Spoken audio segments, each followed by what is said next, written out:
It's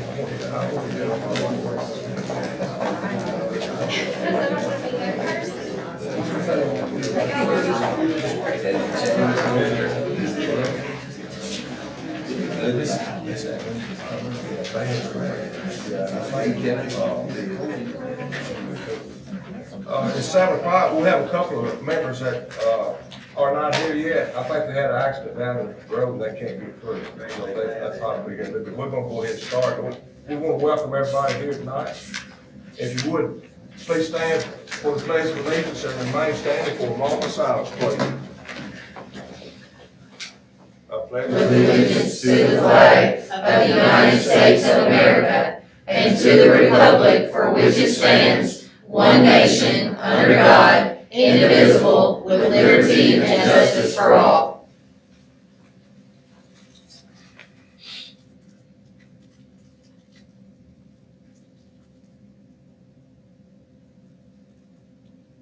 Be seated, please.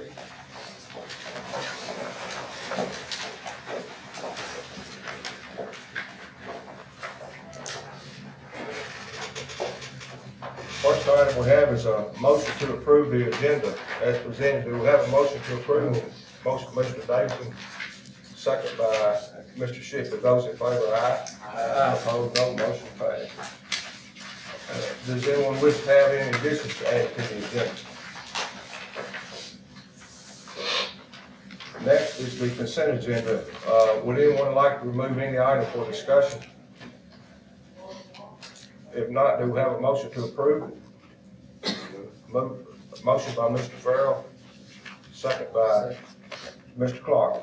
Those in favor, aye. Aye. Those opposed, no. The motion passed. Dr. Combs, superintendent update. Yes, sir.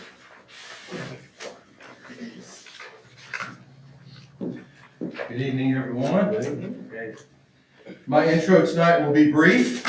No comments from the gallery behind me, please, because I know we have plenty of presenters. So, as we mentioned this past summer, it's our intent to request a second sum of money from the fund balance to complete even more of our capital projects. You know, we discussed this with y'all back in the summer when we got the first amount, turf, stadium lighting, that kind of stuff. And so we have some more projects we'd like to complete the second semester. And as you know, prices will continue to go up, supply, all that kind of stuff. So we're trying to lock in some things now. Both Mr. Bennett and Mr. Daugherty will discuss that request in detail during their presentations coming up behind me. I do, however, want to remind you that the goal is not just to spend money. It's also to save money as we become more efficient with our energy. That's some of what you'll hear Hunter talk about and Mr. Billy talk about in just a little bit. But here's a quick example. Earlier this year, the lighting inside of Hvac Elementary and Brighton High were changed out in order to make room for new LED fixtures. Y'all recall when we did that about 4 months back, I believe. As of this morning, we're on track to see yearly savings of almost $23,000 at Hvac Elementary School and close to $50,000 at Brighton High School. And that's just from the LED light changeouts that we did. So you can imagine how that will increase if at some point we're able to start doing that inside the other school buildings as well. We're going to start seeing that return. So, you know, the old adage, I guess, spend money to save money, sometimes it is true. A lot of times it's not, but sometimes it is true as well. But with the upgrades we're requesting, we do expect to see a significant return on investment academically, aesthetically, and financially. And again, you're going to hear more after I sit down and shut up from the folks that know what's going on. But if you have any questions along the way, please feel free to ask them. Do you have any questions of me before I turn it over to Hunter? All right. Mr. Bennett. Your time to shine. Good evening, guys, and so we'll start off with some of the projects that are live that we currently have going on. Currently, right now, we are maybe. Let's not go back that far. So we're currently at CIAA. CIAA. Can you get me on the full screen? I'm not. Maybe this is you here. For CIAA, guys, we're within probably, I would like to say, a week from being able to complete that school. It had significant drain issues that we did budget in to have some things relocated to where they were. All of the drains on this building, which were built completely different than others in the system, and this was originally a city school, all the drains were terminated and actually went into the ground, and no one really knows where they exhaust. So we took the ones that we could and we made penetrations to the exterior walls. So now whenever the oak trees on the back of the building do deposit the leaves and acorns onto the building, we can, as a maintenance department, easier clean out those drains. So that portion of the project has been completed. The roofing portion of it, we look to complete the next week. And then we still have downspouts that will be added to the drains that we were able to retrofit. On to something that's a little bit more exciting, I guess, for most is that, where's my? I had another one here for Brighton High School. Sorry, Brighton High School has begun. They're moving dirt as we speak. They are moving of the dirt that we're keeping the majority, if not all of it, on campus. That's for improvements to the practice field. Also, there's a lot of drainage issues there on campus, so most of that dirt we will be keeping on site. Mumford High School, the sod has begun removing that. I think they were hoping to finish that today. I just got a message a few minutes ago that they're going to shift and go to Covington High School tomorrow to begin removing the sod from that. They have the negotiation with them, with the guy removing the sod, was his compensation. If his risk is that he can keep the sod. But with each school, we will be getting 2 to 4 rolls of sod. So I'm just needing somewhere to place that. So that was something that they were willing to let us keep some just so we could use it for some of our needs. But the project is exciting. I do encourage all of you just to stop by if you get a chance to the Brighton High School. That's obviously the one that they're doing the most on now. Mumford High School, the excavation will begin in probably, so they're doing the soil cement on Monday, and hopefully after 2 days, they'll start moving the gravel onto the field, and the following week, they'll be moving to Mumford High School to begin that excavation. Pretty interesting process. The roofs are, for our next roof project, our CIAA will be at Brighton Middle School. The material is being delivered on the 18th, and with a penny, we're gonna get, started on that ASAP. We're still waiting for the material for Covington High School, the homeschool gym. We ordered gray for the gymnasium like I shared before, so it's just not as, the gray should dissipate into the sky. It's not as loud. So that, but that is coming. It's just that particular color hasn't, made it yet. Okay. We do have that. That's still here at Brighton High School.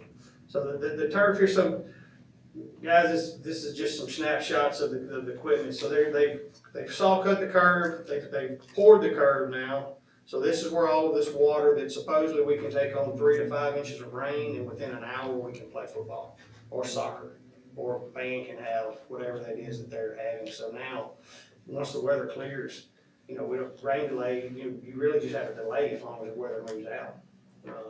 And so graduations, right? So now it's not, though I'll say this live, anyone that's watching, can't wear heels to the football field anymore. I'm sorry about that. You gotta wear flats, or you gotta have something that's got a wide base. The heels will puncture the turf, so that's official in this live, so they can say that we've warned everyone.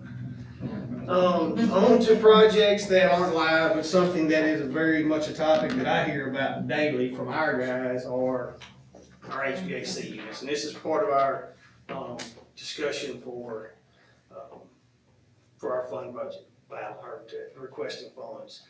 We've got HVAC units. It's been brought to my attention that on Mumford High School, we've got over 25 units on Mumford High School that are original to the school. So they were 81 to 82-year-old to 82-year models. You've got units up there that when the 500 wing was built, they're 16-year-old units.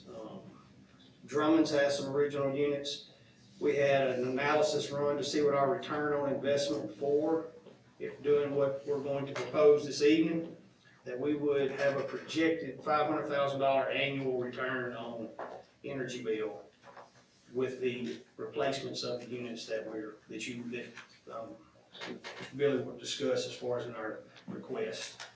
But this is a very large, project that I think is, as far as spending money to save money and make money, that over time will pay for itself as far as from the, from energy efficiency, air quality.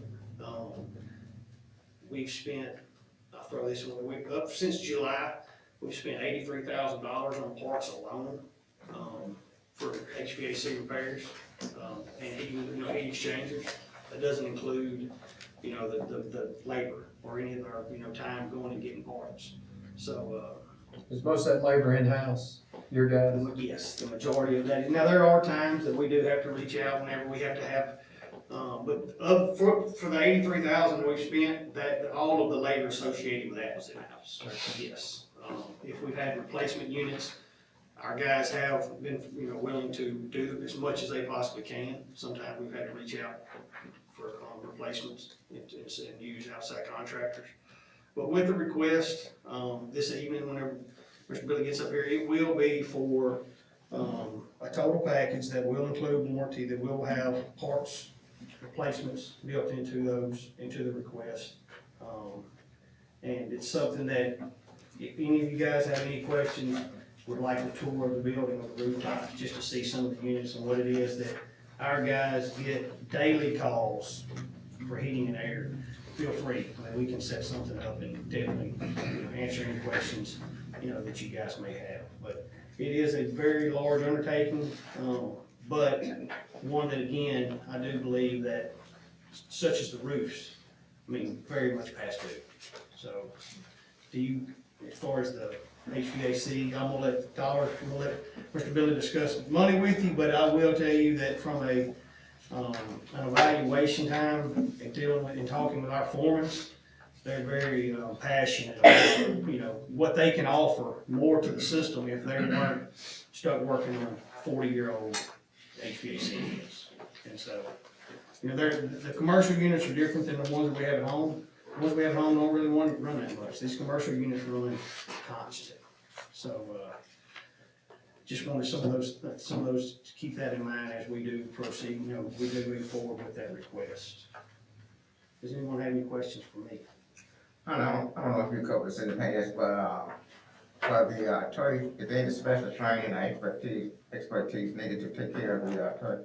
We have this, well, there will be training with Field Turf will educate us on what we need to do from a maintenance standpoint. There's, as far as special training, I'll tell you, we will be having training. We will keep the maintenance in-house. That's something that we will train our staff on to take care of. There's I'm not sure what the piece of equipment's called, but there is something that essentially redistributes the cool play. It just keeps it, so in other words, it's soccer. Goalie stays in one area, he's back and forth. There is something that we'll need to, distribute those back out. Just keeps it leveled out so you don't, wear one hole in one place. You just kind of, every once in a while go out and have to level it, move the stuff around. But the view, obviously, the maintenance portion of it is minimal compared to the normal, to your grass and the upkeep and the employee morale, if you will, from those long days of cutting grass and making sure the irrigation systems are operating properly. But I do encourage you, I do encourage everybody to stop by and check out the process. It's pretty interesting, to say the least. Hey Hunter, would you speak to the energy efficiency of the roof with regard to keeping heat in and air in and all that kind of stuff? Because that's gonna help there too, right? So so we provided 2 years worth of energy bills to train to give us what our potential return on investment would be. And they came back at $500,000 annual.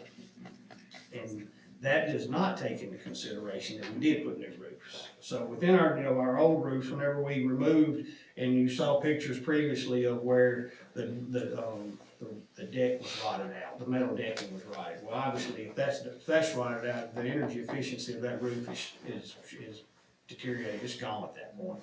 So also the color of that roof was a black roof which absorbs heat, where the white reflects. So now we're gonna have the heat that's being repelled, it's not being absorbed into that roof. So now we're obtaining the energy that we're, obviously hopefully we're moving forward with HVAC units that we won't be asked as much of. They're gonna be more efficient but also because of the roof, the higher R values that we'll have with ISO board that's underneath the TPO and retaining our energy. That is going to hopefully, because that data did not take new roofs into consideration. There's no way for them to really calculate what we'll save on that.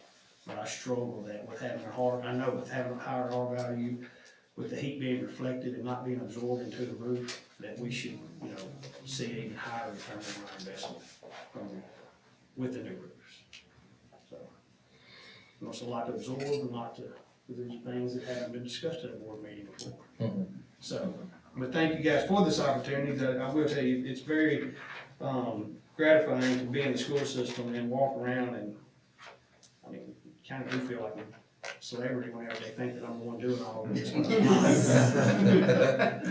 I get a lot of appreciation. That's what we're telling them, Hunter. That really, I just get to walk around and say, you're welcome, we're doing it, and then, but whenever you do get the questions, are they really gonna do this? And I'm like, guys, just bear with us, I promise, we're trying our best. So now that the roofs have come to fruition, the bathrooms have already started, begun. Now turf's happening. I feel like that they really do believe that we are trying to give them the best schools that we possibly can. And I do think with it, if we can firm up some of these other projects that Billy will speak with you about, I think that positive feedback and routes just ripple effect out to our community. And therefore, some of our naysayers, hopefully they'll jump on board and realize that we are definitely here for the community and here for, to build the best school system that we can. So, We appreciate all you're doing. thank you guys. Any other questions? You will have some more after he talks, so. Thank you, Mr. Thank you, guys.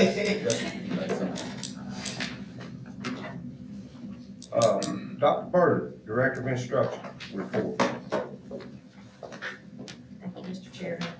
I'm going to start tonight with our Teacher of the Month. American Fidelity is not able to be here, so I'm going to do his part for him. But we have Miss Kelsey Swerka from Munford High School is here tonight, and she is our, February Teacher of the Month. So Miss Swerka, if you will come on up. I'm going to read a little bit about you. Hope it's all good. While they all stare at you. Okay. So as part of the nomination process, Ms. Swerka's principal, Dr. Fee, who's here with us tonight, wrote, Ms. Swerka, supported by our ag team of teachers, has gone above and beyond in recent weeks to see our students succeed. When Ms. Swerka's student, Sarah, was scheduled for a Zoom competition that would qualify her for nationals, Sarah, unfortunately, tested positive for COVID. Knowing how important this opportunity was, Ms. Swerka and her team of ag teachers went into solution mode. Because Sarah was asymptomatic, Ms. Swerka wanted to do everything possible to ensure that Sarah could still compete for a place at nationals. So she coordinated a competition proctor outside Sarah's home window for 2 hours. I love this story. For 2 hours while observing her completing the Zoom competition. Ms. Swerka thought outside of the box to fulfill the National FFA organization's requirement that a proctor observe her in competition the entire time. Thanks to Ms. Swerka's innovative thinking and her commitment to our students, Sarah performed well and advanced to the national competition. Ms. Kelsey Swerka continues to set the bar high for our ag students and refuses to allow obstacles to get in their way of success. A big way to go for Ms. Swerka, going above and beyond to see our students succeed. So congratulations.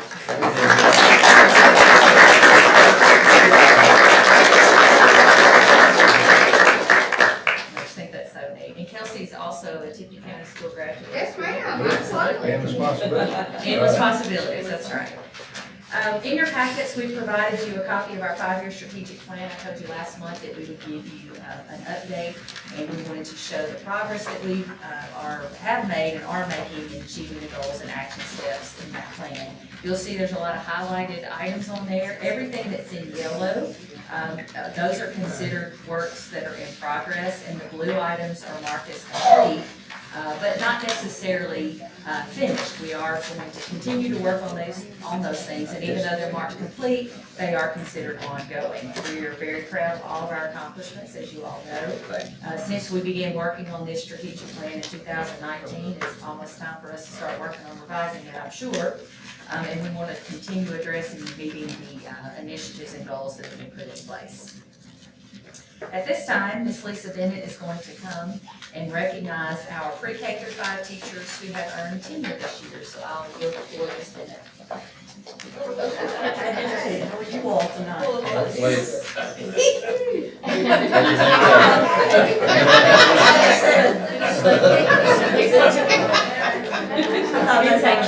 said something, I wasn't sure what it was, I was scared.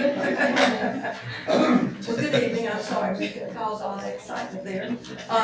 As you all know, in 2011, the law changed around tenure, and it became a little harder to earn tenure because teachers now have to go through a 5-year probationary period, and at the end of that 5-year probationary period, the previous 2 years, they had to be at expectations or above. They had to score a 4 or a 5 on their level of effectiveness. Now, that's a pretty tough thing to do nowadays with some of the accountability pieces that teachers have. But this year, we've had 25 elementary, middle, and high school teachers earn tenure. Tonight, we invited some of our elementary teachers to come so we could honor them. Now, we didn't have as many folks that could come because of family and those type things, and I think the rec has detained a few folks, but at this time, I'm gonna honor a couple of ladies that I know are already here. Miss Sarah Carter. Miss Sarah teaches at Crestview Elementary School.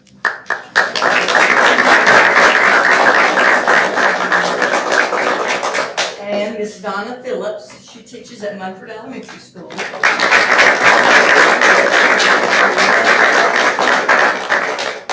And I guess the others were detained, so that's all I have.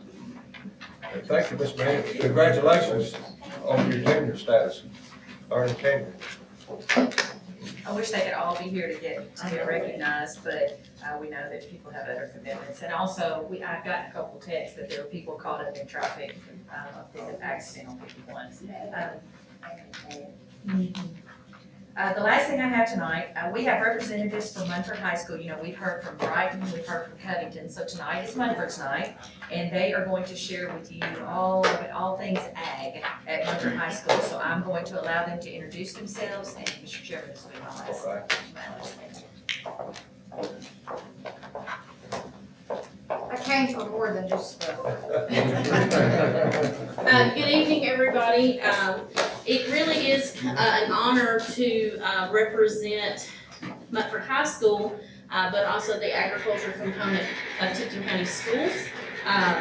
We are products of Tipton County Schools, and it really does make us happy to continue and make things better. So I wrote a cute little clever little line up here on the front of this thing that we are a program that offers an innovative approach to education by showcasing that agricultural education is the epitome of STEM. We all hear STEM all the time and we want something new, and when the STEM lingo came out, it's like that's what we teach, but people don't realize what we teach. Some of you have been exposed to what we do at our school, but our intent tonight is to kind of showcase some of that to you. We had planned to arrive early and set these agri-science fair boards out on the wall for you so that our students could visit with you as you arrive.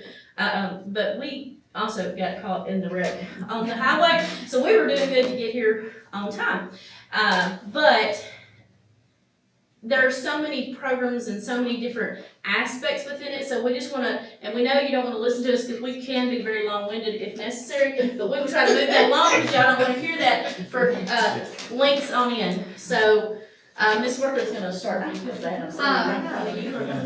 promise we have lots of fun and exciting things to talk about. And like Ms. Ann mentioned, we obviously are from the community, in the community. So we talked about it on the way here, and we were like, we've got to keep this short and sweet because we're proud of where we come from, but we are proud of producing what we think can come next. And so I hope that you all are on the same page as us. But Miss Jada Curlin and Abigail Ham is with us today. They're both officers on our student-led officer team, and they're passing out what you see is probably our one-pager of our program. So you can use it as we go through here, but we do have the largest program in the state of Tennessee. And I think in the county, we represent agriculture, education, and STEM really well. But like you can see on our program, we have 5 ag teachers, tons of years of experience, new and experienced. But because we have that resource and that availability, we're able to teach every pathway that is available to students.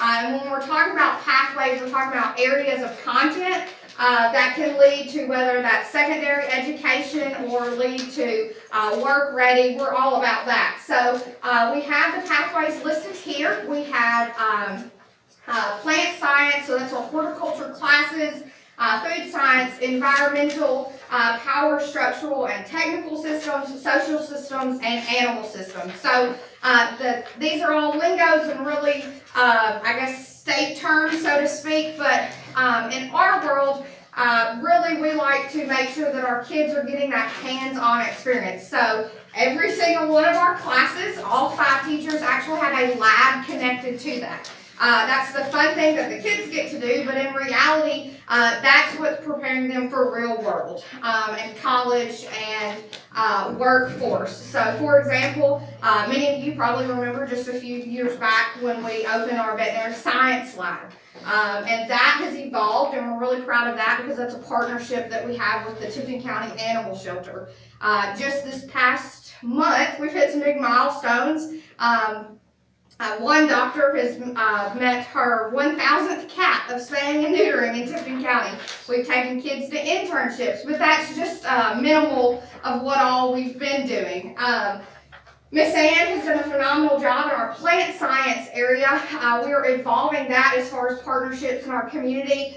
Just last week or week before last, we had school board appreciation. So thank you. I haven't got to see your face, but you all should have received some of our hydroponic lettuce that our kids drove and delivered right to your house, right? So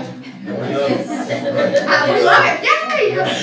We actually, Abigail Ham could talk your ear off, I'm sure about it, but she pretty much manages our hydroponic classes, and our students, we prepared them in these pathways, and it has spoke so much truth in the past month that when we are not there or when we have subs, that our students are teaching our subs what we do.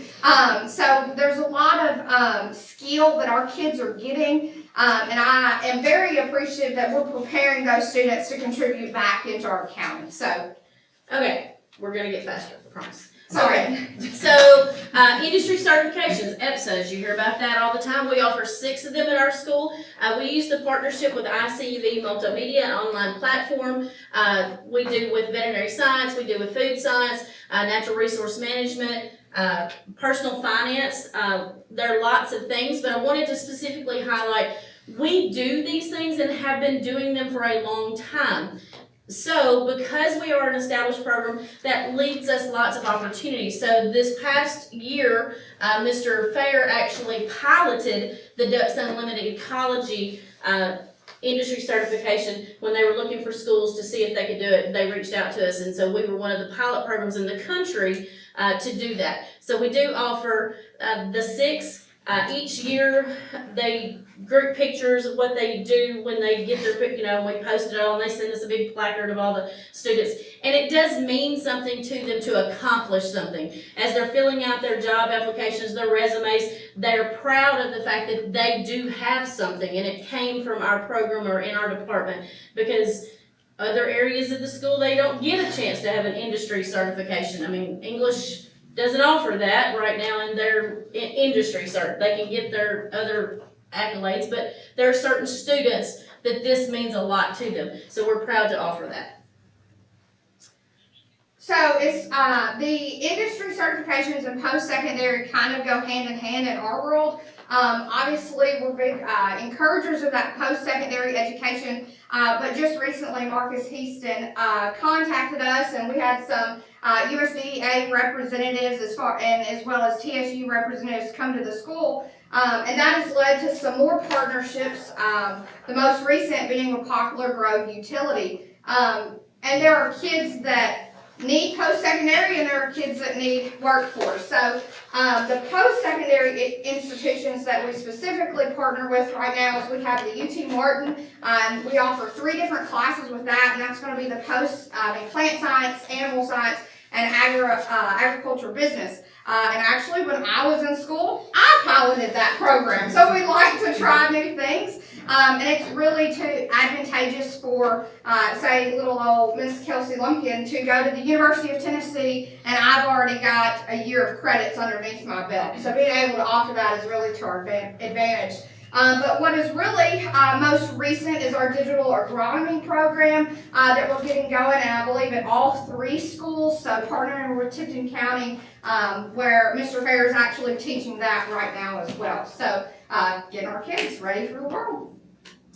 Okay, so on your sheet that you have, on the back of that sheet, it has a picture of the map of Mitford High School and Ag Department, so we're real proud that we have our own little campus out there.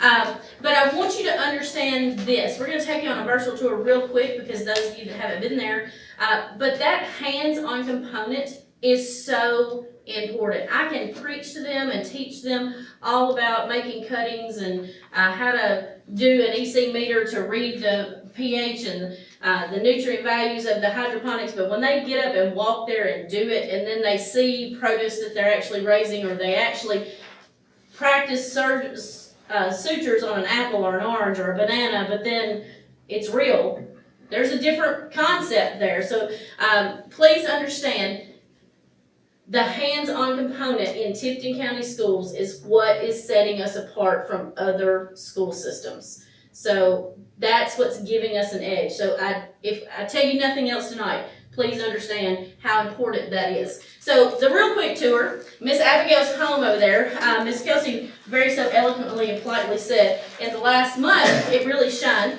Some of you know there's been a lot of trauma in my personal life in the last month and a half, and this young lady has been the hero of the day. She has ran the greenhouse, she's taught the subs, she's told them lessons, she has, as if Miss Ann could have been there or not. So that's what makes you proud as a teacher, is when you've taught them enough that they can do it. So this is Abigail's home if you want to ask her anything about it. As you can see, this is her home during homecoming, and we're in pajama day. And just to add to that tidbit, no, Christmas pajama day. Yesterday, Miss Ann asked her to go harvest some tomatoes, and she comes back and some were just not quality. And we go out later and like, Abigail, we could have totally sold this. Yeah, but they were a little too red and too soft. I'm like, whoa, okay. So she's proud of it. Okay, so next we have our large animal lab. It is extremely beneficial to us that we have our barn, and to my understanding, not everybody does have that. So our other agriculture departments in our county, they need these because of how relatable in real life they are. We just had an extent speaker tonight get second in the region, and so we're super stoked about that. That's my shameless plug. But we got a text like 5 minutes ago. Sorry. But she mentioned the other night in her preliminary round that she told her judges that she has to explain to children in our community when we host lamb camp that chocolate milk doesn't come from a brown cow. And we can laugh about it all day long, but it's real life. People don't know the difference between a sheep and a cow. So our large animal facility ties into that animal science pathway that we do have. We house our sheep here, so lots of good things happening. Agricultural mechanics, currently we are the shop skills that those students can get at Mitford High School. Whether that's a good or bad in certain people's eyes, we enjoy it because that for a lot of these students, that's where they're going to learn to weld, that's where they're going to learn what oxyacetylene is, they're going to operate a plasma cutter, they're going to run the CNC machine, they're going to do those things in our labs. And luckily with the ESSER money that we got, those labs just got nicer. So thanks for that. But it is truly a group of students. Without this component, some of them would not stay in school. So also remember that we're keeping some of them in school. And in the process, they're gonna get a trade and they're gonna move on to something else. And in fact, we're nominating a couple of those boys to join this Poplar Grove that without this may not still be there, so. Next, I've kind of hit on the animals a little bit, so I'm gonna move a little bit faster, I promise, but, we have our Veterinary Science Lab. We're the only program in the state that has this. We partner with 3 different veterinarians out of Memphis. One, hosts a spay and neuter, it's called Kitty City, another's from Hvac, so they have a small animal clinic. And then the other is, that's Hvac, and the other is day and night. So not only do these vets come to us in the lab, because of legality purposes, they have to be there to do those things, but they are building relationships with our students as well. So these are real world professionals that are talking to these kids through surgery, and just like Miss Ann mentioned in ag mechanics, we're keeping some of those kids here at Munford High School and in Tipton County because they're coming and seeing and doing things like that. So sometimes their lab is here, sometimes they're utilizing the large animal lab and they're going out there to do it, or sometimes we're, just last month, we interned them and went to see their clinics. So really awesome opportunity. I will make this plug too. The veterinary science program, a lot of times, especially when they revamp CTE curriculum on the state level, things they want to cut, you know, and I have big whatever about they want to cut my flower class, but we can't go there. It's coming back. That's okay. But we think doctor. That's what we think is high wage, and that's the only thing that these students can do. We just filled out a proficiency application on a young man that didn't go to college. Most of these veterinary science students are going to use this as a stepping stone, and they're going to go to college. But he's now at the Tipton County Animal Shelter as a full-time employee, and he will probably stay there. And so, again, it's for a little bit of all of them. I just need you to understand that. And he knows how it works in-house at Munford High School, and he knows how it works at the shelter, so that is way to our advantage in the shelter, so. Food science, which got cut in our extra money, but we won't go there. We have a little bitty mini little space in there that we share with our floral shop, but the students are learning, and the reason I mentioned that, we're gonna come back to it in a minute, this is why I talked about funding. That's our huge industry here in Tipton County. When you start talking about factories, that's food science. So we gotta get on board, and we started food science doing it, but we didn't jump all in, and that's where we're ready to go, is to jump all into that, because that's the workers that are here. That's our largest industries that are here in Tipton County. So we'll talk more about food science in a second. I am proud that we kept our floral shop because we are coming back with that class next year. These students, I actually took this picture on Tuesday. We do weddings for people. They are usually former students of ours. The benefit of that is they get to, our students in class get to use real flowers, and it's actually going to an event. It makes them so proud that this is somebody's wedding bouquet. And just recently, in the past couple of years, they did the industry certifications for this. We had a young lady that, groups of that big picture that you saw a second ago, they were all from the floral design class of getting their industry cert. So, proud of our shop. Now, that being said, we like our community, we love our community, and we have 5 ag teachers, and it looks like we've got a lot going on, and I promise you we do, okay?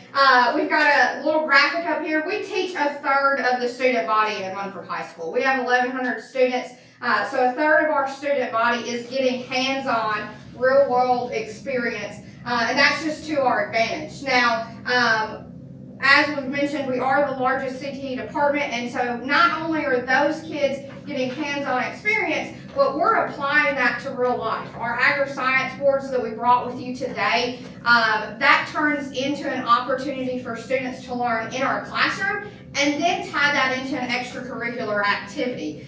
So right now, actually in my class, we've done agri-science. We've talked about scientific method, and then we tie that into a real world problem. So when they can tie that to a real world problem and present that, they step their foot into a student organization that we're proud to call home, which is FFA. And FFA in agriculture education is tied together with what we call a 3-circle model. And in order for our students to maximize their experience and their education is to participate in all 3 areas. And some kids don't know what they need until we tell them that's what they need. So those 3 areas include leadership, SAE and CDs and LDs. So leadership is these young ladies right here. They could probably tell you anything that we're telling you. Our SAEs, that's what we call a supervised agricultural experience.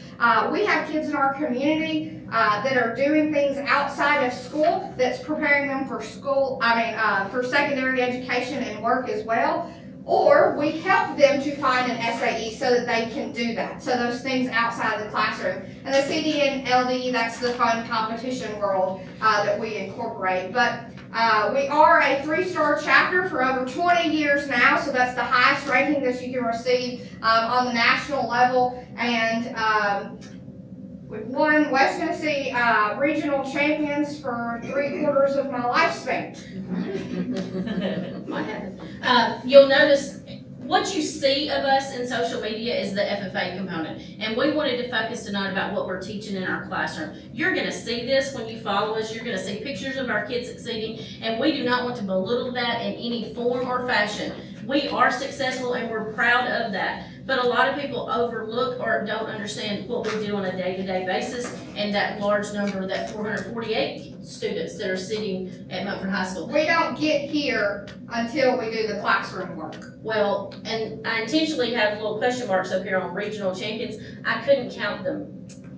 There are that many. So we are proud of that, and you can find that same statistic or fact at the other schools when it comes to us on a regional or state level. And I'm proud of that, not just in ag, but all of CT. We are competitive in our county. So, and I know you see the wins and you see those pictures. So that was one slide was FFA.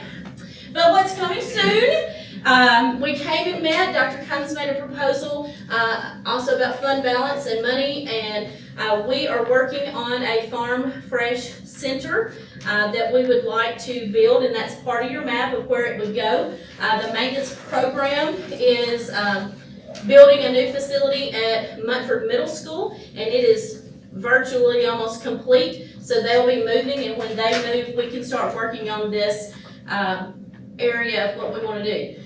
That being said, tomorrow they're going to release some information about innovative schools and that funding, and maybe a reason that we got hung up for a little while. Because again, food science, this is it. There's not anything like this in the country, and we want to be the first. We want to make this happen. It is an opportunity to bring everything that we do at our school together into one facility. Whether it's barn, greenhouse, whatever it may be, it comes into that. Students, SAEs, it will be a hub for that. It's also going to be an opportunity for us to give back to the community, to help decrease food insecurity. It's going to be a chance for us to educate people within our community of how to can foods, things that they've lost, that they don't know how to do anymore. And if food is not important to people right now, after shelves being empty, I don't know when it's more important. So we're excited about what's to come and what could come with this. The possibilities are really endless opportunities that will come with this. We do currently sell our lettuce and tomatoes, but we also sell lamb meat. We are USDA certified that we can sell to the community. We sell packages at a time. In fact, we developed a partnership with Lightfoot Farms, and the graphic didn't make it. You'll hand out that other paper to a couple of people. I don't know why the graphic's not there. They are operating a farm market in Millington. We go set up, we sell to the community. The whole time we're selling to the community, we are educating them about Munford High School and what's happening in our school. And I cannot tell you, I wouldn't say it's 100% of the customers, but it's at least 90 of them. I had no idea y'all did this at the school. We do. So we are a face for you. Hopefully it's a face that you're proud of when we're in the community. We are expanding that to offer pork. When the new facility's built, eggs, all your farm fresh produce, things that the students can raise. Our intent is once a month to host our own farmers market there for our community members to come to the school so that we can highlight different programs in the school, not just agriculture, because obviously they're going to be there for ag, but this will be a place for us to interact within the members of our community. So that's what we're excited about that opportunity, what can come with a new food science facility because it will have a hydroponics greenhouse that's large, and then it has a barn look building that's attached to it that is our distribution and marketing, where that produce and product will come in in order for it to sell and go out. But in that, the intent is to put a commercial kitchen, which would be the Food Science Lab, where we could do processing our extra cucumbers that someone gets really upset when we have too many and we can't sell them, that we could actually pickle them, do those things and save, not waste product. Ultimately, our goal is to produce enough lettuce to fund the school cafeterias. Originally, we wouldn't be able to do that with the small greenhouse, but if Innovative Schools comes around, we might be able to produce enough to provide for the county. So we're thinking bigger because bigger may happen in an announcement tomorrow. You gotta think big. Or if you stay in one place, you get passed by. So the last thing is visit us on the web. We are on Twitter, we're on Instagram, we're on Facebook. Please follow us. All of them are Montford FFA. These girls will be here. They all have science fair projects. Abigail's a junior. Jada is a senior. Jada is one of our star students that really kind of runs the ship herself. She's one of those silent, quiet in the background, and then reminding you of everything that you need to do. Yes, ma'am. I got you. I will be there. And she is more of the animal systems, and Abigail's more of the plant systems. So we thank you for your time. We know you don't want to hear all of what we had to tell you, but We can tell you more, but you don't want to. thank you.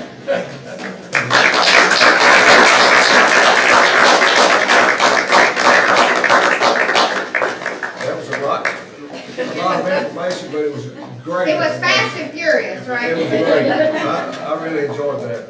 And I appreciate all that y'all have done, and Mr. Withington, congratulations on helping out with this, They okay? were only 12 minutes longer than I gave them. Well, I will make a That's what shameless they- plug, because we would not be able to do what we do in Tipton County CTE without the best CTE director in the state. Well, that's right.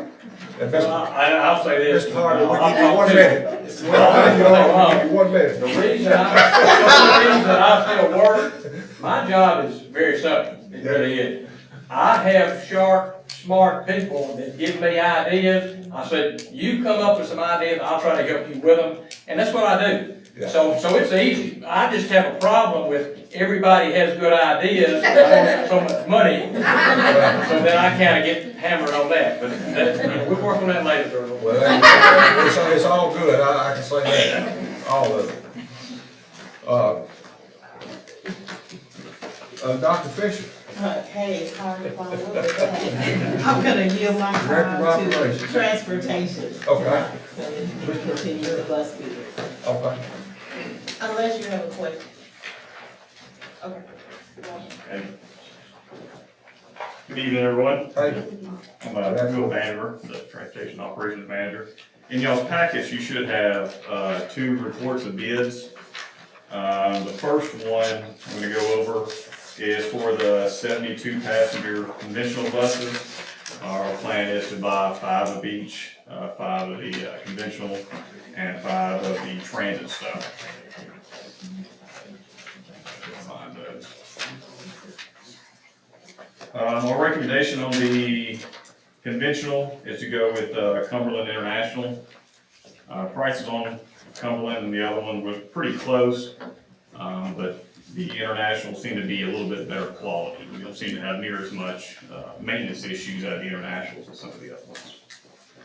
Like I said, the price is extremely close, $5 a bus, on those versus Central State. I'll make a motion to approve the Cumberland International bid, $499,965.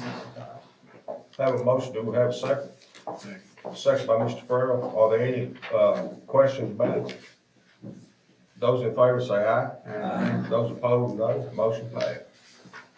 And on the second one, of course, is for the transit style. Now on the transits, Cumberland doesn't make a front engine transit, that's why they don't have a bid on there. They make a rear engine transit, but we don't want to get involved with it right now. We are gonna go with Central State, that's our recommendation on it. You may ask why, because they are a little bit more expensive. The main thing is a time constraint. They guaranteed us buses within, 120 to 150 days, versus the other ones at 250 days or more. We've got about approximately 20 buses that are gonna age out before the beginning of next school year. So we don't wanna get in a situation that it's October or November before we're getting more buses in. In this case, we can have them as soon as like June or July. Okay. Do we have a motion by Mr. Shipley, second by Mr. Benson? Are there any questions? More questions? Those in favor, let it be known by saying aye. Aye. And those opposed, no. The motion passed. That's all I have. All right, Thank you. thank you. Thank you. Next is, Mr. Billy Daugherty, financial, report. Good evening, ladies and gentlemen. I'm glad Mr. Vandenberg had to follow that presentation. He was quick though. I tell you, yes, but I don't think I'm sorry. Yes, hey, how exciting to listen to that, the vision and the dedication of the leadership to the school board and Dr. Combs and the board and the faculty in the classroom to make that type thing happen. It's exciting and it gives life to some of the stuff that we're gonna talk about tonight, but I'd like to, if you don't mind, start with the financial report for the funds. Month ending January 31st, we'll start with the 141 general purpose school budget. For the month of January, we had total revenues of $8.4 million and expenditures of $6.5 million. For the 142 federal projects budget, revenues in January for 1.5 and of course expenditures of 1.5. 143 Central Cafeteria Fund, we had revenues of 1.1 million, expenditures of 439,000. And then for the capital projects, again, no revenues there, but we had some expenditures of $35,000 and some change. Mr. Chairman, that is the financial report. I have any questions? Do we have a motion to approve the financial report as presented? Motion by Mr. Davison, second by Mr. Clark. Are there any questions about it? Those in favor, aye. Aye. Opposed, no. Motion passed. All right, next we're gonna go to the budget amendments, if we will please, and they're color coded tonight.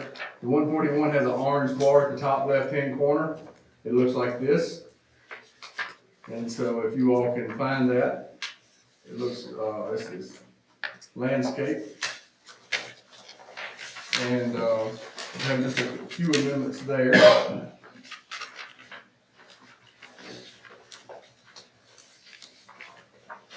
All right, so the first item of business highlighted in green on the bottom of page 1 there, it's $5,000. The district's received a $5,000 grant or monies from the SCORE for the FAFSA frenzy. And so that money is a $5,000 gift grant, and then it is expended, if you'll notice on page 3, highlighted in the same color green, is where that $5,000 is going. It's going to pay for teachers for the FAFSA frenzy, plus the products and trophies associated with such. There'll be no question. Mr. Chair. Do we have a motion to approve the amendment on 141? Motion by Mr. Clark, second by Miss Mary Julia Proctor. I'm sorry, I went brain dead for a minute. Are there any questions? All those in favor say aye. Opposed, no. Motion passed. All right, the second we have here in the 141 on the bottom of page 2 is highlighted in blue. That is for $137,805. That is the insurance recovery money from the flood that occurred at Brighton High School back last February. It's making its way into our bank. And so you'll see that reflected in the expenditures, also highlighted in blue under the regular instructional equipment to replace all that was damaged during that time period. I will let you know, I believe, it's my understanding, that we're gonna spend this money, and as we spend and replace, as we exceed that, they will also reimburse above and beyond that amount as well. So, Do we have a motion to approve this amendment? So moved. Motion by Mr. Farrell, second by Ms. Rozelle. Those in favor, aye. Aye. Opposed, no. Motion passed. for the moment, we're gonna move past the 141 and go to the 142. You'll see it's very highlighted, barely in yellow. It didn't show up on the paper like it showed up on the screen, so I apologize. but it says 142 federal projects highlighted in yellow with a couple of green highlights. So, if we'll start there on page 1, you'll see highlighted in green a $12,000 figure. That is the literacy teacher stipend training grant. And so that was 12 teachers that participated in some training. You'll see that those funds just below that dispersed out in the 7,189. A motion to approve this amendment. Motion by Mr. Clark, second by Ms. McClurkin. Those in favor say aye. Aye. Opposed, no. Motion passed. The second set of amendments I'd like to take up at this moment are just some intra-fund transfers involving Title I funds. Just below that green 12,000 on the bottom of page 1, it's, the color's not showing up real good, but there's another one of those $5 changes. But you'll see as we go down through, there's a number of changes throughout the budgets that are highlighted there in that blue color, and that is the amount of money that is being changed. It's $32,503 worth of adjustments, but they're all intra-fund transfer, no change to fund balance. And that's Title I funds revision. Do we have a motion to approve these amendments? Motion by Mr. Davidson, second by Mr. Shipley. Those in favor, aye. Aye. Opposed, no. Motion passed. Thank you very much. The next one, we're gonna talk about, which I have some, another set of amendments here, but before I pass those out, I would like to discuss with you, the items that Mr. Bennett brought up, who, by the way, is doing a fabulous job. He's a great resource for us in keeping all those projects on track. So, let me get my paperwork together here.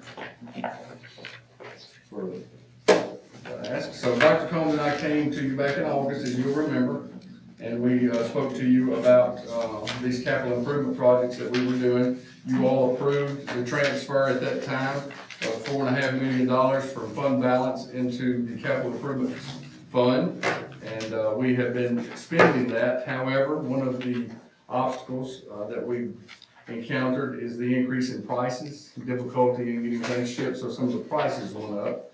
We're going to ask for the remainder of what we told you that we would be asking for this month when we came in August, in addition to a couple of projects here. And so the total ask that we're going to be seeking tonight with the board's approval from fund balance is going to be $4.3 million. In addition to what you have already given us previously. Now, that sounds like a large number, and it is, but we were coming back tonight anyway for 1.8 million, I believe, for the balance of the first part that we asked for. So the addition is 2.2 million or thereabout. So just to make sure I'm following, you requested $4.5 million in August, didn't take the full 4.5, to 2.7 at that time. No, sir. So we asked you approve $4,519,000 was our first ask, and that's what we moved out of fund balance into capital projects. The balance of that ask was for the total project cost at that time we told you was a little over $6 million. We were asking for 4.5 in the fall, asking for the balance in the spring, so that balance would have been 1.8 million. Okay. But with the addition of price increases in the projects, it's going to be an additional 2.4 for a total of 4.3. So you had the 1.8 that was left from the fall that we were going to ask for in the spring, with the addition of the 2.4 now. And let's talk about those projects and what that $4.3 million consists of. And Dr. Combs and Hunter, y'all feel free to jump in at any point that you need to or want to. You're doing great. So the pressure went up a little bit. well, I'm going to tell. So we're going to talk about that. It sounds big, and it is big and it's significant. But let's talk about the significant investment that it is, and how I feel like I believe we're going to recover through this through cost savings and also like some of the projects you heard about tonight through investment in our students. So the first project is to finish the running track surfacing. Hunter showed you, Mr. Bennett showed you the football field with the field turf, which is already part of that first ask we did back in the fall. And the football lighting was the part back in the fall. This is going to do the tracks around all of those fields. And that cost is $703,000. So to be exact, it is $703,430.50. $703,430.50. The second part, of this new ask is the baseball field lighting. And that is $338,554.87. Does that include softball fields? No, sir, that's That's next. next. Okay. How many fields? That is, about 3 high schools. Okay. I'm sorry. And so are the tracks, they're all 3 high schools. These are dealing with the high schools at the moment. And then the next ask is the softball field lighting project, and that is, $512,823.16.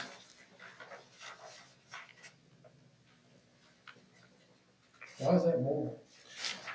It's more because we're gonna have to set new poles because we're moving 2 of the fields. And so it's not just like replacing the bulbs, it's like resetting poles, all that, because you know, the other 2, Mumford and Covington have the smaller, not good softball fields. And so that's gonna be like, we have set poles and everything for those. So that's why it's a little bit more. Moving 2 fields. So, Covington and Mumford, we're either gonna build them up or move them to a different location, cause they're just, we don't wanna put brand new great lights up on a horrible softball field. Exactly. So, Okay.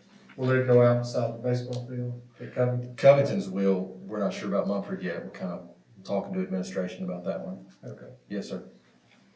The next, project involved in this, additional ask is for the ag building projects at all 3 high schools. That total is, $1,050,000, and that's allocating $350,000 to each high school. That's part of the fresh that she showed it, that's part of the, right. And then the next ask in this project is the HVAC replacements that Mr. Bennett touched on, a little bit earlier. And that total ask is $1,471,948. Now, how many schools was that at again? Excuse me?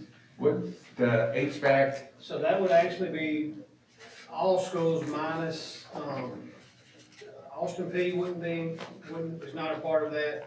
Atoka is not a part of that. Those are, schools that will be needing things in the future, but the Mumford area alone would be getting, and that includes Drummond's Elementary, but they would be getting, I think the number's 90 units replaced in that area. It's 266 units total in the request. Seems like you ought to have more life out of the Brighton schools, since they're not quite as old, no? Now, Brighton Elementary's, No, not elementary, Brighton Middle and Brighton High School. well, the Mumford area is definitely requesting the most units. I mean, I can get you an exact breakdown. There's a spreadsheet that, I've got it here. okay. Then So, you want me to speak to yeah, that? it spells out who's getting, who's requesting what. So the majority of the units are at Mumford High School, then Mumford Elementary being the second. After that is Brighton Middle School and Brighton Elementary School, and just a couple at Brighton High School, just a few I should say. CIAA, CHS, and the CHS VOTEC, and the remainder of Drummond Elementary. So just to kind of put this into perspective, if you all can see this, these are the Mumford units on this first sheet. This continues the Mumford units. This is the elementary and high school. These are the Brighton Elementary School units, so not nearly as many. And then these are the Covington CHS, VOTEC, and CIAA units, as you can see. And then this last piece are the units at Drummond's. How many does it say at Brighton Middle? I was gonna say too, while he's looking that up, part of it is, how good those units were. Yeah. They're different brands, because we've had issues. For example, they're changing out the, heat exchangers, what is that, heated, So at Austin, at at Atoka. Atoka, we've got, right now, the last 2 weeks, we've had to change out 5 heat exchangers on units, which has posed much of an issue, because you've got gas smells that leak into the schools whenever they're trying to change it out, and next thing you know, they don't just show up with it's full. And we found out their standard, like the name brand of those, we haven't used that in any other part of the county, and those are the ones going bad in the newest school. I think Dr. Bird and Dr. Fisher must cut the heat on. We'll have to ask them. Yeah. Water in water. And guys, through the education, I mean, working with, you know, getting numbers and working with commercial, contractors on educating myself on this, a commercial unit, the life expectancy, I'm not saying can't exceed 15 years, because we have some that are almost 40. However, the efficiency portion of where they do recommend replacement is around the 15-year age, you know, the 15-year mark. Do we get a discount on the more we buy? Which we do have one, and it is reflected in this price. I mean, so it's, I mean, it has been many lengthy conversations on how do we get, can we go to manufacturing, you know, if we can bite this off and can get this all done in one package, so we're not trying to stagger it out over time.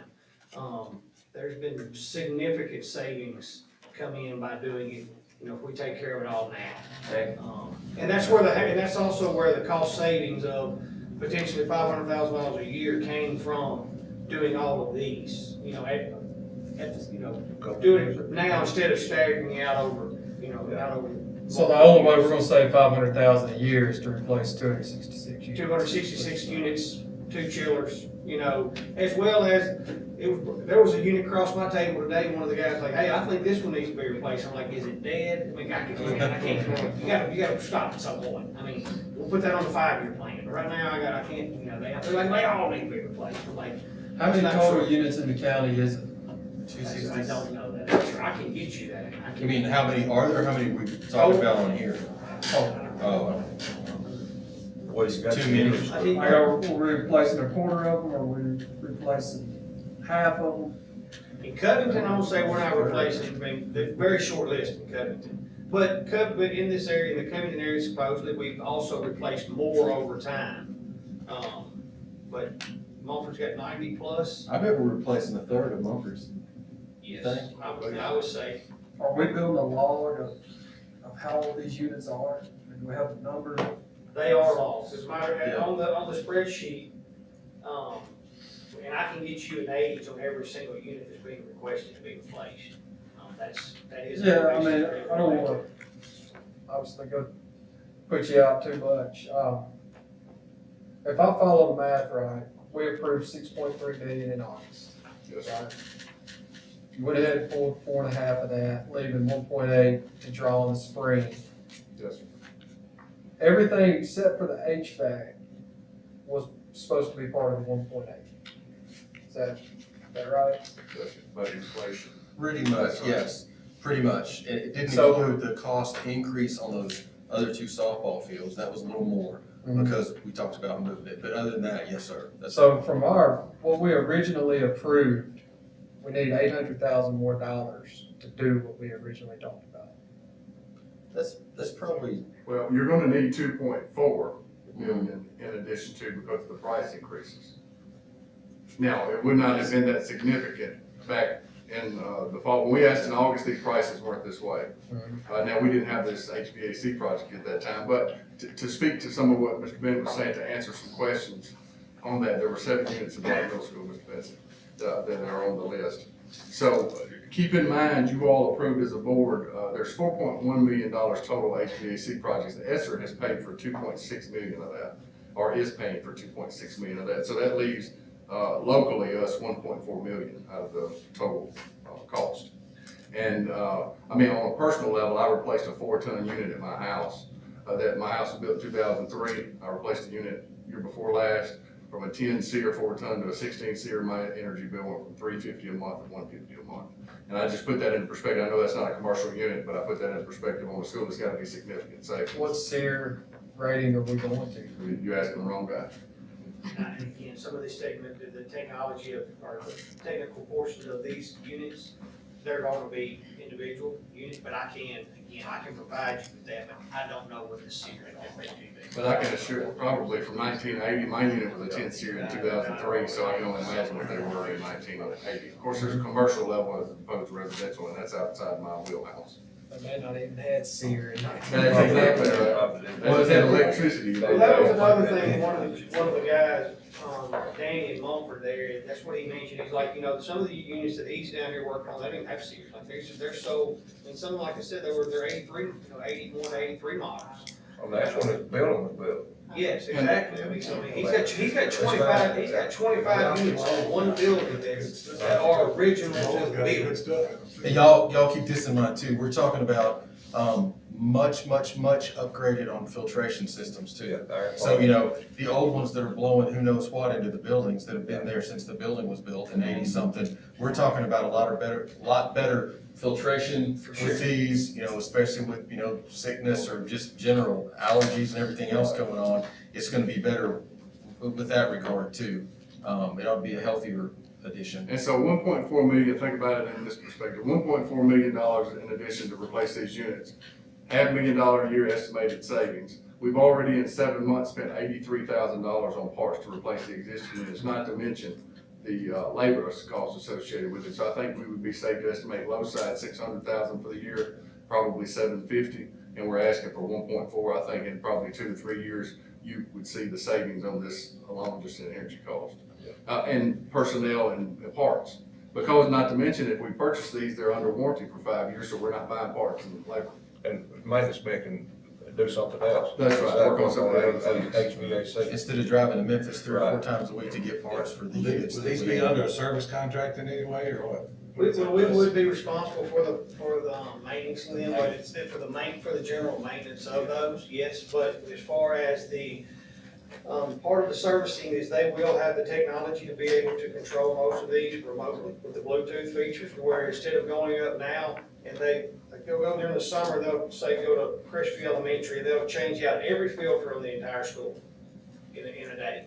Well, the technology on these new systems, they'll be able to look on their phone and say, well, this, you know, I've only got 5 units that actually need to have filters changed out, you know, because the rest of them it's only at 60% capacity, you know, so they, instead of changing out, you know, filters that aren't needed, you know, they can go spend their time, instead of doing a whole school, go change out 5 units or whatever, you know, necessary. As well as they're gonna have the ability to be able to help regulate, you know, the temperatures remotely as well, where you don't have teachers, you know, necessarily checking out thermostats, you know, we will have more, I hate to use the word control, but we will have more control of our spendings, you know, with the newer technology. Ms. saying Mr. Turner won't have to send out the weekly turn your lights off and your thermostat. Or I have to reply and say, I'll still be here. That's right, yeah, well, there's that, And yeah. one of the other things, I mean, I think it's worth mentioning is none of us, we're all excited about what this new growth with the Blue Oval City and the Ford plant can bring to our community. And as that growth comes, if we can, you know, take care of such a large need now instead of being reactive when they come, you know, it's something that I feel like we can offer the ones moving to our area, a better school system in general. I know you don't see the rooftop units, they're not very attractive, trust me, but at the same time, the schools and the efficiency and the dollars that we're literally, you know, burning up, you know, I feel it's, they're like the roofs, their life expectancy is over. And so, I won't get much long-winded on that, but I think if you go, if any guys, if you have any questions, I promise you I can get you hooked up with our foremen, that they are specialists in HVAC, that's what their main deal is with what they do. They're very passionate about this is something that we need, guys, so. What's our fund balance now, Billy? That was my question. Well, may I cover one more and then let's get into fund balance, because I wanted to spend some time there. So the last part of the project is the waterproofing of the gym walls at, 8 of the schools. And, that project total is $211,000, $211,040. And that is the waterproof, the gym walls where they protrude or extend above the roofs that we've replaced. And so that's the waterproof those. And so that is the total ask, all of those projects are total ask of, the 4.3.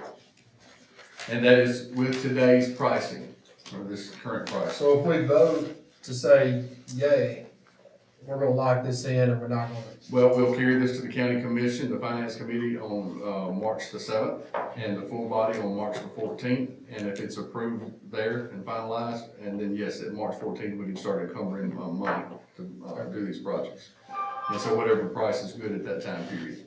And we've locked in, like thus far, like with the lighting, and with the, track surfacing, that kind of stuff, we've locked in those prices, with just a letter saying, hey, this is what we intend to do, but it's based on board approval and finance committee approval. So right now, they're holding them at that price for us, so they won't go up for right now. But if, you know, if we go beyond that, which is not a pressure thing here, but if we go beyond that, then the prices aren't guaranteed that we showed tonight. Are there any more questions, about it? Go ahead, continue on. Yes, sir. So there was a question about fund balance. So, yes, sir. So let me try to explain this to you all without confusing you too much. So fund balance is a moving number because it's difficult, because right now, if you look at our fund balance, we're well over $30 million, but that's not a true picture because you have so much money coming in on revenues and expenditures throughout the school year with BEP.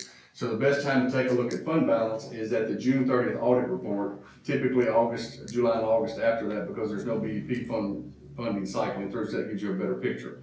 At our June 30th, 2021 audit finding, it was $26 million is what fund balance was. Now, there's a lot of things to take into account when we're talking about this, so let me, bear with me a second. $26 million, we're asking to take another 4.3. We've taken 4.5, so you can do the math, that should put us somewhere around 16. However, this district, as a district, you all, if you remember, you fronted the federal budget $4 million in the previous fiscal year in preparation for ESSER 3. So you have $4 million of fund balance that was in 141, that is sitting in 142 to float these invoices on the ESSER projects. So you have to increase that number by that. The other thing I want you to think about, that even with you all funding the $4 million into the 142, there was a $1.5 million shortfall, so to speak, last year, which is really not true, because if you not moved $4 million, it would have been a $2.5 million increase in fund balance. Because, and not only that, the sales tax rate, I talked to Director Bailey today for over an hour about some of these circumstances to make sure that we're all on the same sheet of music. For some, his opinion and guidance as well. I talked to Ms. Knox, who's the regional finance director for the comptroller's office, just to make sure, because I would be remiss if I didn't tell you there's a law that says, and I'm sure you all are familiar with it, but I just feel it bears repeating, that we have to maintain 3% fund balance of our operating budget. Well, if we do all of this, we will have 5 times the requirement in our fund balance of what they expect us to have left over. So even if we grant all this money, we're down to around 16 million. We're required to have 2.55 million in fund balance by statute, and we're going to have around 16 million estimated. Again, that number's hard to target down to the specific number. The other thing you have to take a look at, sales tax is doing very well right now. So there is a great likelihood, as there's a couple of prior years, that we're going to have I don't want to call it a surplus, but what we're expecting to take in, right now, we're taking in more than we expected at the beginning of the year. And so what looks like 4.3 million on paper today may be considerably less by the time you factor in sales tax, by the time you factor in anything that's absorbed in the budget that's not spent this year. And so I just want you to take all that into account. It looks 16 million is considerably more than we're required to have. We obviously, to be good stewards, we don't want to get down to the 2.5. I would never recommend even getting close to that. And I don't believe Dr. Combs in our meetings would do that either. But 16 million, we're in a good place. Not only that, think about this though, in addition to the increased sales tax revenue, in addition to the 4 million that's sitting over in the 142 that could be in the 141, you've got all the cost savings that we're going to look at. So essentially, in a 5-year period, if the cost savings are what we think they may be, we're probably going to float this whole project in savings, potentially. A large portion of it, I would say. And again, the number is a little bit of a moving target. It's not exact. So these are, I wouldn't say estimations. That's too broad of a term, but I cannot get down to the penny. Just not knowing what the future holds. But even with some fluctuation, we're at $16 million. We're a long way from the 2.5 the state requires us to have. And quite frankly, this is an investment in the way our buildings look, the way they operate.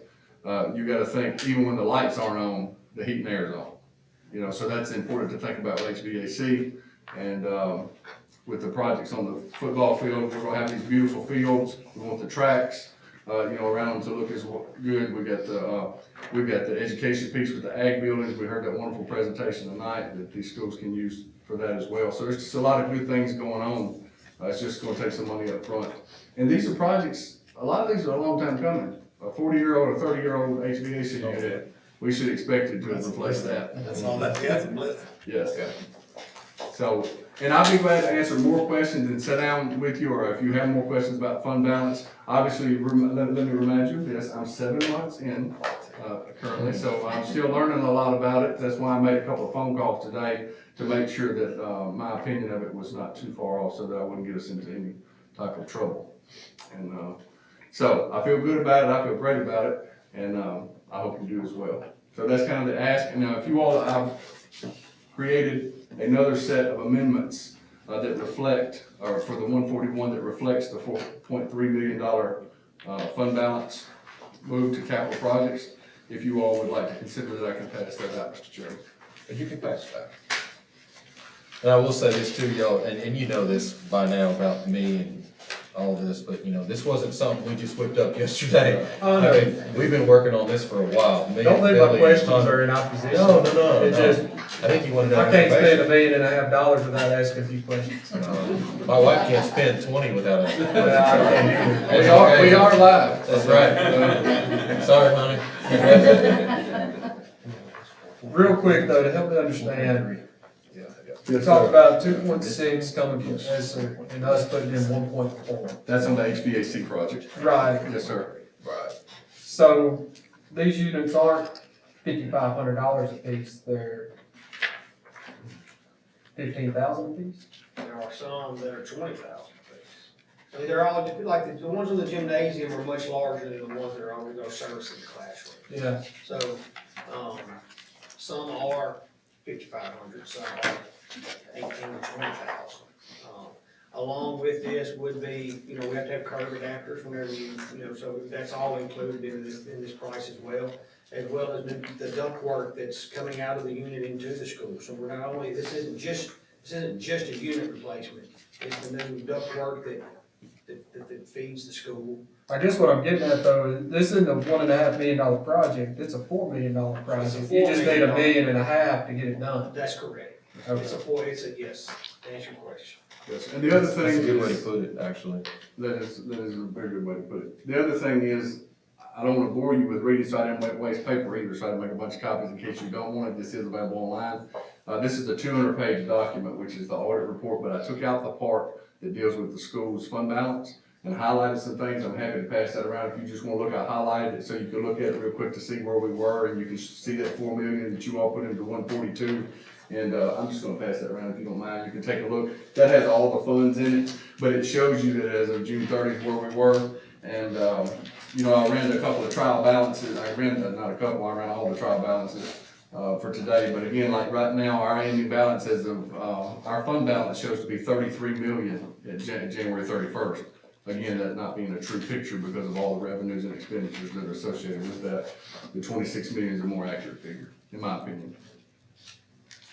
So if you look at, so why I say that is, if you look at financial paperwork and you see 33 million, you will say, well, he said 26 million. And I just want you to understand why that number changes monthly depending on revenues and expenditures. You were saying 26 million, then you said something about 16 million. What was that? If we take all this, when we take all this total ask from all the money that we got, that's gonna reduce it about that, $9 million. It was 26 as of June 30th. That's right. And then we approved 4.5 to come out, so that knocked us down to 20.5. Okay. And then we're gonna, if we approve another 4.3, so it's really more like 17. That's right. I'm just trying to kind of get it, in case it's worse than that with price, you know what I'm saying? I'm just trying to get on the worst side of things. And that's 16 million, which I don't think that's bad even. I say worse, but that's really not that bad. And then 3% for the operating in case something. That's right. Yeah. I think Mr. Grant had a question. Yes, sir. It might be for Mr. Bennett or Dr. Combs. All this money's got my, remembering factor a little bit stirred. What will the surface be on the tracks? I know why you're asking that, because when they first did Brighton, so I've actually got a sample of it in my office, but it is Now, you can just tell me it's not gravel or. Oh, no, sir. Okay. It's the competitive surface rubberized.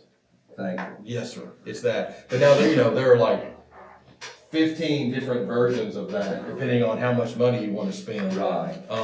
And the surface on the Brighton track will be a little bit deeper surface than the surface on Covington's and Munford, because Brighton's is the regulation size track. The other ones, we're just trying to get them, you know, where they're operable, kids can run on them, and it'll feel like it would in a regular track, made to be easier on bones and joints and all that kind of stuff. Yes, sir. Yes, sir. Cause, you know, other surface lasted about a year. Yes, sir. And that's the other thing too, we're not gonna be driving on it, we can't be driving on it, it'll be, we'll get a tarp with that, it's like it's a heavy, like rubberized type tarp that goes over that area where, like, you know, when somebody crosses over into the infield, they cross over on that, we're not gonna have, you know, cars riding around on it and everything, I mean, that doesn't help keep it Right. Yes, sir. I just had a thought come into my head, I don't want to leave here without saying it, because I don't know that we mentioned it. One of the other things to take into consideration for the board, all these units we take off, we can scrap. We just scrapped a couple of the old units we replaced, and it was 10 grand worth of copper and titanium or whatever scrap inside those units. And so you got to look at that cost as well, so we will be able to, if we take 266 units out and scrap them, look at the money we'll make in recycling just to take all of those metals and sell them. And so that takes off the figure too, that's something to consider with all the other savings. And our guys can be scrapping them. And our guys, they have been And scrapping. I have talked to guys Unit about they can that, scrap. trust me, they're saying, look, if you give me these units, we'll do whatever we gotta do. I mean, so they're on board with, you know, us housing them and scrapping the, you know, getting the copper and what we, you know, we can to try to, you know, recoup some of the expense. So the question is, does the board want to spend the 4.3 million, the new ask? So, do we have a motion? Does anyone want to make a motion on that? Motion by Mr. Shipley, second by Mr. Plunkett. Are there any more questions? I just, on my point, all the years I've been in the industry, if you buy something and it pays off in 5 years, that's a good investment, so I think that's a very good investment. Yeah. So, any other comments or questions? Those in favor of the motion, let it be known by saying aye. Aye. Those opposed? Motion passed. Thank you, Mr. Chairman. Thank you, ladies and gentlemen. I appreciate you being with us through all that. Thank you, Mr. Henry, for a good explanation. I think everybody has a clear picture now, so that's a good deal. Does that mean we get to take off from that? No, sir, my presentation wasn't exciting as Ms. Johnson and, I have to stay at work, I think. Does anybody have any other business they want to bring before the board? Dr. Combs, you want to add anything? No, sir, I just appreciate, you know, y'all rolling with us. You know, we were talking today, I was at a meeting in Dyersburg State, and we were talking about workforce development and some other things that Mr. Easton had put together. And, we're really, you know, we're making some good capital improvement investments. They're gonna pay off for the kids, they're gonna pay off for the teachers. We want folks to want to be in the buildings where they are, and, it's looking good, so thank y'all very much. I've got, 2 field trips, requests that I omitted from the, consent agenda. I meant to ask for them earlier. One of them's, Crestview Middle School boys basketball team is going to the state basketball tournament, and the cheerleaders are going, so, they've been approved. We have a motion to. I'll make that motion to approve. Motion by Mr. Farrell, second by Ms. Roselle. Those in favor say aye. Aye. Those opposed, motion passed. So, we got the TSBA legislative day on the Hill, Monday and Tuesday. So the ones that are going, we'll see you there. And thank everybody for being here, even though you got delayed. And, yeah. You wouldn't leave that. Yeah. Yeah. Yeah. This is bad. Then we have a motion to adjourn.